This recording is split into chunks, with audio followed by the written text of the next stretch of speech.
UFC 311 going down this weekend, and while the focus of the MMA world is certainly on this event, there is a lot of intriguing things coming up on the UFC calendar in the first part of the year. So let's run through it. We have this big fight card here this weekend with a couple title fights, and then we have a fight night card. And normally with the UFC, fight night cards have been a little bit skippable, but this one is Riyadh season, which we have seen is kind of a big deal in the fight game now. And so you have actually a very intriguing card coming up next weekend for the UFC. Next weekend or a couple weekends from now.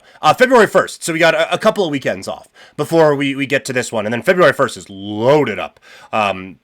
People know when the Super Bowl is and isn't, and they're trying to take advantage of that. But main event, it is Israel Adesanya against Nasruddin Imavov, a huge fight for Adesanya. If he wants to have any hope of working his way back into any kind of a title fight, he needs a victory in that bout. You have Shara Magomedov, Shara Bullet, back in action in what is a significant step up in competition against MVP, Michael Venom Page, who came into the company with a lot of fanfare, picked up a big win, but it's leveled off a little bit. So, interesting prospect type matchup in the middleweight division there. Jasmine Jastovicius, the Canadian, she's had a pretty good run, if I'm not mistaken here. 35 years old, out of Ontario. Yeah, she's won 3 fights in a row and has won 5 of her last 6. So she is kind of pushing towards title opportunity, taking on Mayra Bueno Silva, who it always just feels like she's kind of hanging around the tops of the flyweight division. But she has stumbled a little bit.